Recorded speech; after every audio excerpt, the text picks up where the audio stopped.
and straightened up, straight down the hill. I'm just flying. It's sliding. So I just reached up and knocked it in neutral and let it go. And I was riding it, rode down the bottom of that hill. You know, he just stepped out of it, and there it went. And then I turned back around again and got me a run ago, and I made it up there the next time. But, I mean, there's stuff that we went through that was just, you know, it was crazy, the things that we lived through, that God took care of us. You know, you had to have a plan. My Lord. Well, yeah, I mean, I cheated death every day the way I used to live. Mm-hmm. I mean, yeah, for real, I you know, so, yeah, you know, not knowing what the future held. Your dad told me one time, he said, talking about pain pills. Yeah. Because he had off trouble, his knees, his hips, and the back. And he said, it's the last thing I think about at night and the first thing I think about in the mornings. Yeah. And Dad, you know, he never did anything kind of halfway. Right. He took it to another level about everything he did, you know, so. But now, your dad was emotional quick in some ways, okay? He was a little quick. Yeah. He was a little quick-natured. Yeah. Okay, Leonard would do that. And I think it could have been because he was the baby. Right. Okay, but he would get a little quick. Yeah. And but he was always sure-footed, but he would get a little quick. Yeah. Yeah, he was a talented fella too, man. He Can you do anything? Play guitar, do anything at all? Yeah, I play guitar a little bit, and I can't do nothing. I know how to, you know, I can fix my own stuff and stuff like that. But you know, I can't just. I give a lot of people credit for that. Right. You know, your dad, he had me up there working on the dozer and track whatever's broke down. Well, they were free labor. He didn't need me for nothing. He didn't need me for nothing. But I watched and paid attention. You know, so you know, I learned a lot. You know, from them for sure. I was talking to Mike Muncie. We were talking about. He said, he learned how to hold the light a lot in the coal mines. He said he learned how to hold the light. He said he learned how to do it. But all right, when we talk about challenges, if I had to say right now in your life, there's some challenges, or the challenges are things that you're really. Now I'm gonna move some things off the table for you though that you can't use. Okay, I'm not talking about just spiritually, and I'm gonna move the harder part. I'm gonna move something out from family. I want you, if you look at your life and say, these are some challenges that I have, some things I feel like I want to dig deeper and I want to do better at. Well, I got such a late start in life and being an adult. You know, now that I have a wife that you've met that deserves the world, you know, I would like to have a home paid for that would be hers. I mean, you know, I just like to make sure my wife and kids will be okay. So, you know, that's a challenge. God's blessed us tremendously. Yeah. But that's something as a man that really weighs on me. It weighs on me to, you know, I'd like to have a homestead for them before I go. That makes sense, a lot of sense. And, you know, I think that's very important. You know, it's good to do that. Think about because I think what we do, we want to take care of them. And, I mean, when I married a woman, Janice, I mean, I wanted to take care of her. When I seen her, I said, I want to take care of her. I don't want her to have these worries, and I don't want her to have those things. And knowing that everybody's going to have some anyhow, but I wanted to make sure I could remove as many of those things as possible. Right. And that is a challenge. Yeah. And just, you know, like I think Grandma and Grandpa, a little place they had up on the farm, you know. Wasn't a big old fancy shiny house, but it was something special about that, and I'd like to be able to leave my wife and kids something like that. That's good. You know, we bought a few houses, Janice and I have, and I had done a few things like that. But at this point in my life, I gave it all away because, you know, and I know she'll be taken care of if I fall dead tomorrow. She'll probably be one of those dating apps, but I don't know for sure. But what I'm saying, she says she won't, but they always say that. And I told her it'd be like one of those Hallmark movies where, you know, she'd be in the town and she'd go to the place and the little carpenter handyman would be there and he'd, you know, and all this stuff. But when you think, you know, now at this point in our life, you know, I want to make sure that, like I said, the house I live in, I gave to Colson and Chris. Right. You know, and everything. Before Dad died, I gave every piece of property away.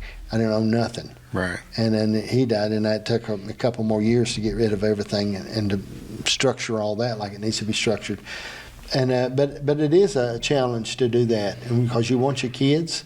Now, I think this is a point, and we'll share this just a little bit, because you've got younger children.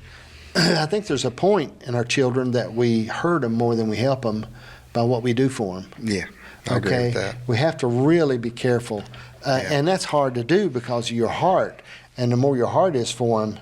I mean, anytime my kids will whimper wanting to do something, I jump in behind them. You know what I mean? And want to help them and do, all right, how do you want to do this? What do you want to do? You know, and really, and that wasn't what happened. You know, there's a part of my life that when I was younger, when I got older, Dad and Mom were always there. Any venture I wanted to do, anything I did, they got in with me and helped me. Right. But early on, I had to push myself.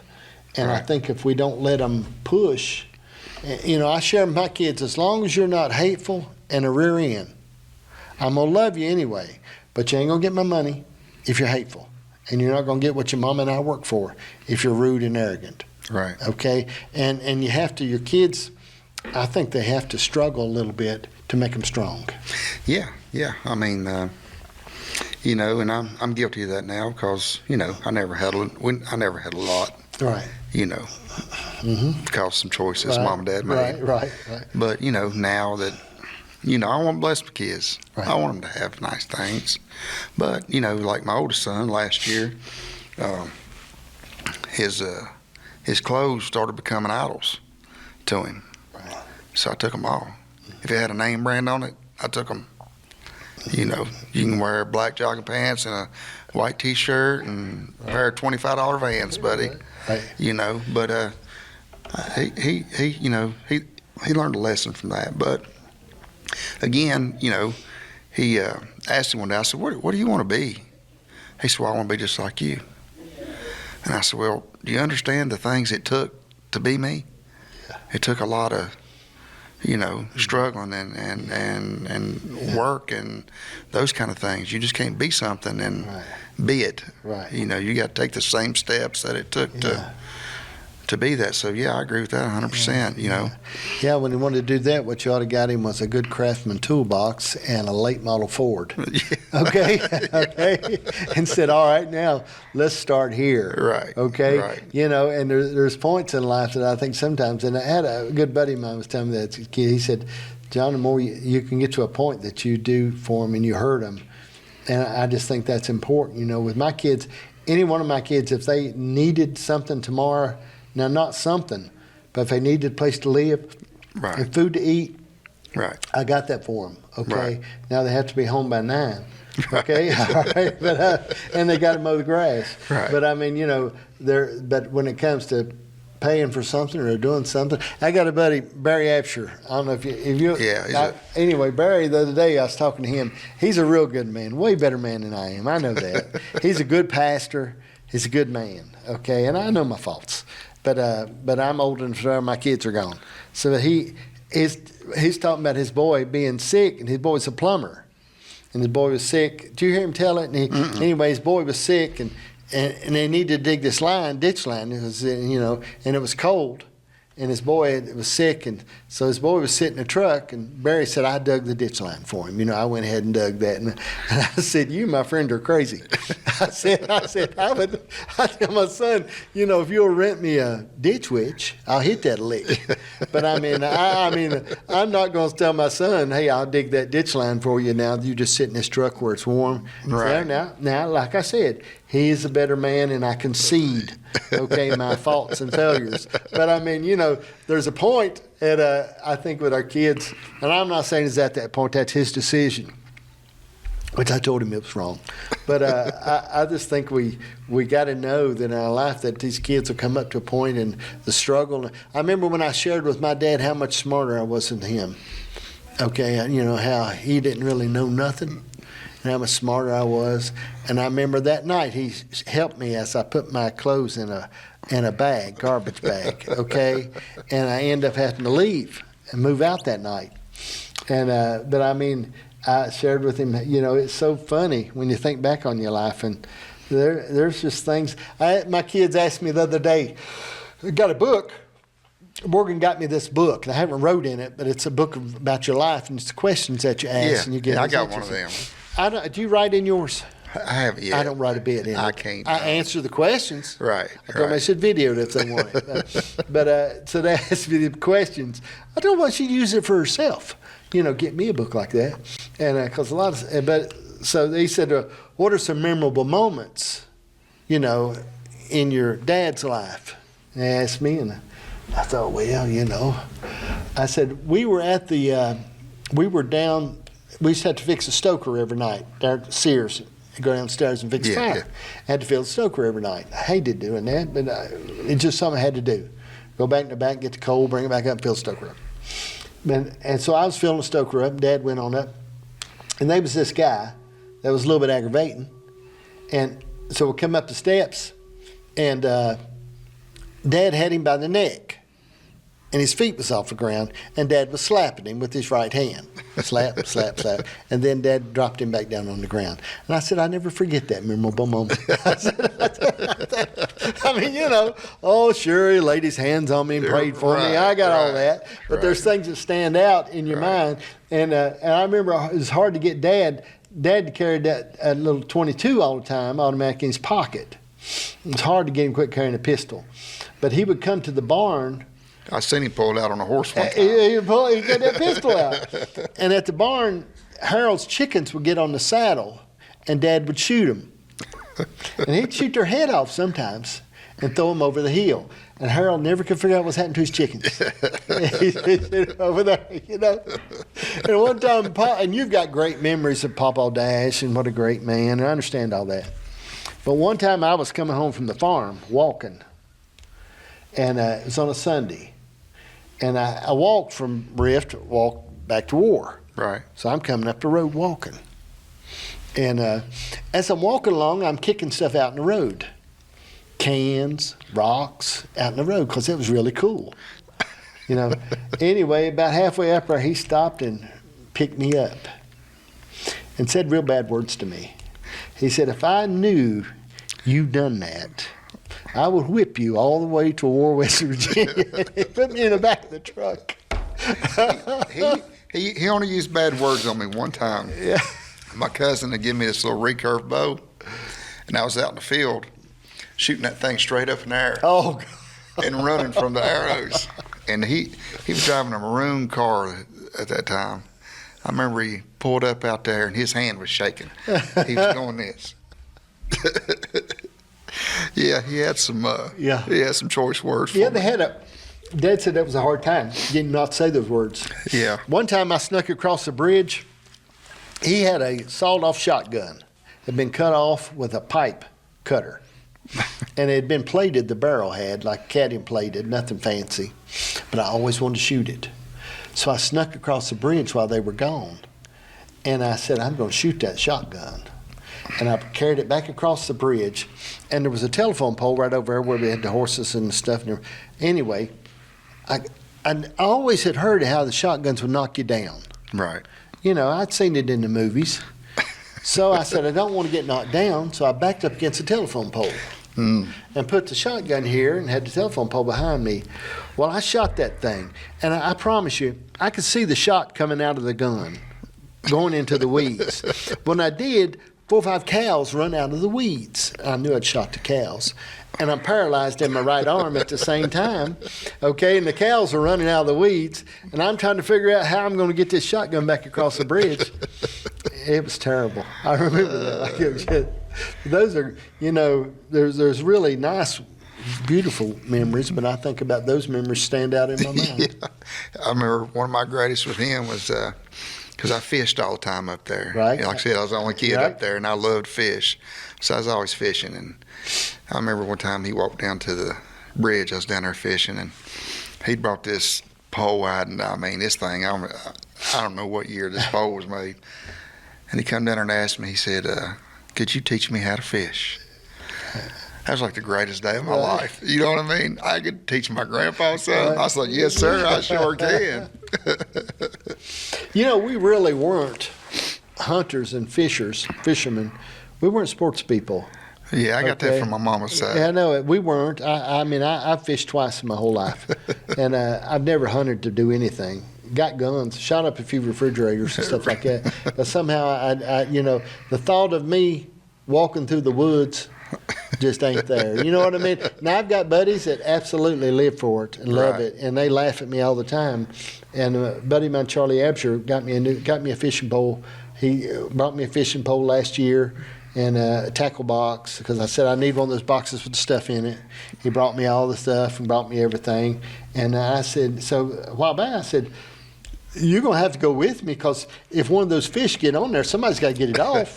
I ain't going to know much about it. What do I do with it after I get it off there? I mean, if that hook goes way down there, I don't know what I'm going to do. All right. He does because he loves fishing, hunting.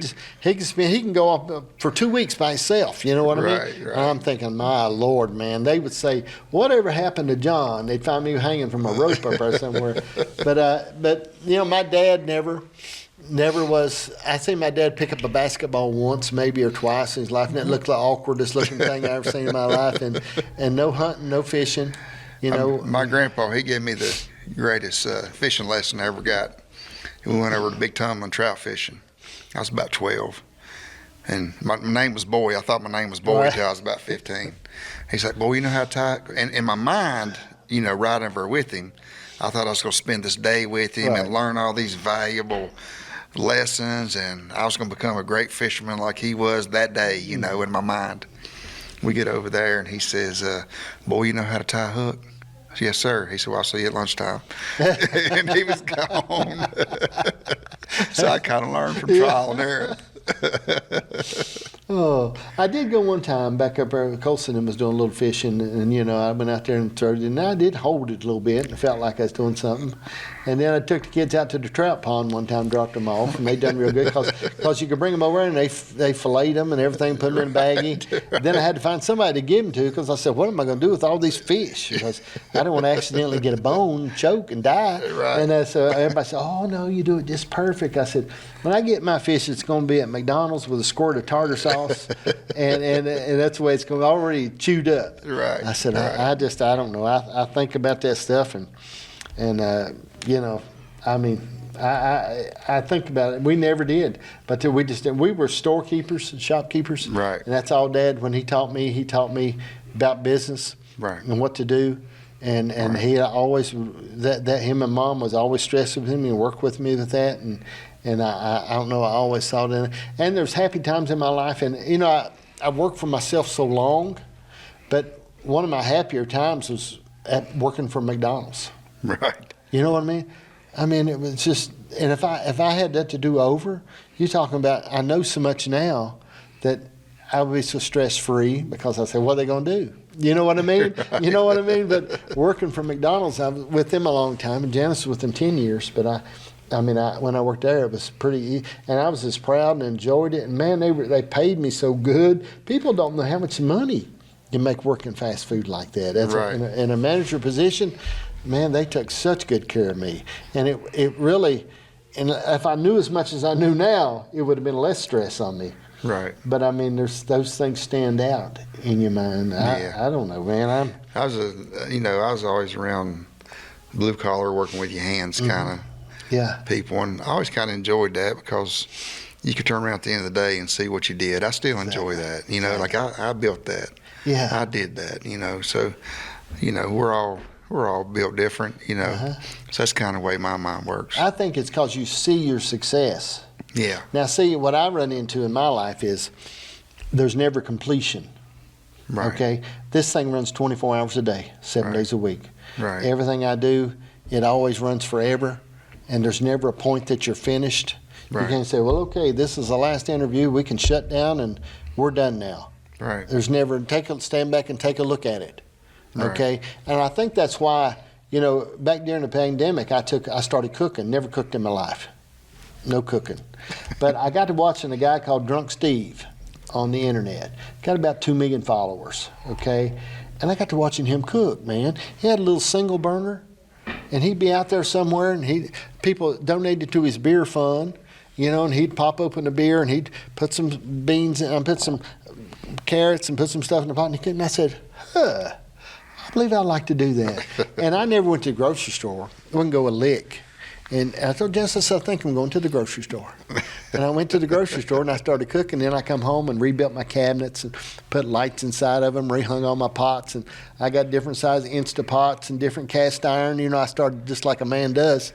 But I do all the cooking now. Yeah. But I mean, I started. But the reason why I like to cook, I feel a sense of completion with the task. Right. Okay. And I do a lot of work now on the rental property and stuff, and I feel good when I can finish. I mean, I don't know if I'll ever be finished, but if I'm putting an electrical box in, or I'm doing something, or I'm rewiring something, then I get that done, and I feel like I've completed something and done those things. And I think that's what you get. You get that in your life. Dwayne gets that. Right. That feeling of completion. Yeah. It's like I said, I can see what I've done. It's something tangible that you can see. So I enjoy that. I like that. Well, we talk about it some, but when we talk about a legacy, leaving your family and leaving a legacy. I think what I've gathered a lot from you, you want them to look at you more than they listen to you, but you want them to look at you, okay? And kids, the problem with kids, they do that. We can say some really profound things, right, but then they watch you, okay? Right. And they start watching you, and then they go on, and I think that's, what about a legacy when we talk about that? Just that, I was a godly man, first and foremost. I was a hard worker. I provided for my family. I put my family first. I was good to people. I was kind. I just those are things they'll carry with them. Not. Yeah. Dad had all this stuff. Who was he as a man? So that's important because when you have people that you looked up to and they didn't meet your expectations and they're gone, right? It kind of bothers you a little bit. Mm-hmm. You know what I mean? Yeah, absolutely. I mean, you still see the good, and you still have great memories. We still find good, right, and all those things. But it hurts a little bit. Makes sense. Really does. It hurts a little bit. So, just those kind of things. Yeah. And again, like I was saying earlier, I would like to, it says that we should be able to leave for, our children and our children's children, and those kind of things. I like to honor that, with my life, but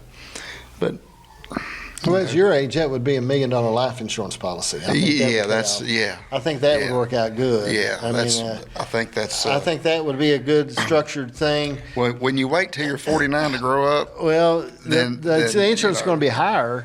That's not impossible. But the thing is, she could get a condo at the beach. Right. Okay? Right. I mean, you might be wanting to stick her somewhere up in the mountains in McDowell County. Right. But maybe she'd like to be in Florida, where it's 81 when it's She's coming around to this hillbilly life. Be surprised. So you're breaking her wheel. That's what you're saying. You sort of break her wheel and get her to where she. Yeah, right. I know that. Janice, like I said, we were engaged 2 weeks, but when she was, we got married at War at Church of God. No invitations, no nothing. You know what I mean? We just come out of the room. Okay, but anyway, as she was coming over there, she had some of her friends with her from Tennessee that had come up with her. And people, it's a little bit of a culture shock. Right. And they were coming down the road around Route 16 over there, and her friend stopped in the middle of the road and said, "Are you sure you had any idea what you're doing?" Well, she told me before I come in here, she said she told y'all when y'all got married, I am not living in War. And she don't want to be buried at Hartwell, where the grave plots are reasonable. Right. I mean, they're very reasonable over there. I mean, but she said, "Please don't take me over there." I said, "They're so reasonable." So we're going to get some plots out here at Tazewell, which are going to cost double. Right. Okay, I'll have to get them on a credit card, try to pay for them. But I mean, she wants to get grave plots over. She don't want the kids to have to drive so far. Yeah, I like to come. I think about that so much. We've got kin people buried up over Creta. One of our great grandfathers is. Yeah. And there's not a marker on his grave, but Kenny knows where it is. And I'm gonna get him, and I believe Dickie knows where it is. I'm gonna go up there because I like to mark it. Right. It's buried at there in Creta, right up the end before you get to the ball camp. Yeah. But I mean, we talk. But I don't know if anybody, I've never stopped there and seen Dad up at Grandview. I blow my horn. I've stopped a couple times. I blow my horn. Seen everybody. You And, know, all my kin people's at Grandview, Right. so I can make a one stop and say hey to everybody. I'll tell you something, Matt Leonard was heavy. Yeah, he was a big fella. He was heavy carrying up a hill. He was heavy. I mean, it was very hard. I'm hoping Yeah. I lose weight before then. Yeah, it's the first time I ever experienced something like that. It's hard. I couldn't stop squalling for about 2 days. I was just, he was my age. Right. I mean, he was 52. He was Yeah. my age. Yeah. And, I think about that sometimes. And then the parts that bother me is not, I wish him and Mom could have seen my life now Right. and got to experience these But grandbabies. he believed in you, okay? Yeah. Leonard believed in you. Yeah. And, he talked about you in that respect. I mean, he believed in you. He Yeah. wasn't and Leonard reached out to a lot of people, man. People that he would leave at 11 o'clock at night and go somebody's home. Yeah. And to minister to them and do that. And when your dad passed away, Dad talked to him that night. He was sitting on that same couch the next morning. He was sitting right Yeah. there. But I mean, that had to be That's tough. the greatest transformation I ever saw Yeah. from one day to the next. Just, And just, he carried a Bible with him everywhere he Yeah. went. And, Yeah. I'd see him out, he'd be telling everybody he knew. Yeah. And I get it, you get this Yeah. new gift, you want to give it away. Right. Let me ask you this, and I've seen people get sick and die. And I've shared this with some other people, and I'm open for thoughts. Good people, love God. As far as I class as good people, godly people, be sick for a year or whatever, and then die. Suffer, and then die. Then I've seen people leave like this, okay? My thoughts are, and I'm open, like I said, I asked some people in church one time, I said, if the Lord was going to take you right now, like you are, or he said, I'm going to give you 2 weeks to make sure you're ready, what would you do? Some of them said, bless God, no, take me now, sweet Jesus. And I said, you're crazy. I said, Lord, I'll take the 2 weeks. Because you think there's nothing interesting in your heart. You think everything's just perfect, and it's okay. And I know some people live close. I've not always been as close to the cross as I should be, but I could see it from where I was. Right. Okay? So I wonder sometimes, I've seen people get ready to meet the Lord that weren't ready. And they had things that maybe I couldn't see. And I don't believe the Lord made them sick to get them ready. I'm not saying that. Right. But I mean, what are your thoughts about that? It's real. I don't know. Sometimes, I think the Lord will get your attention however he sees fit. Mm-hmm. I had to go to some pretty dark places for him to get my attention. Right. So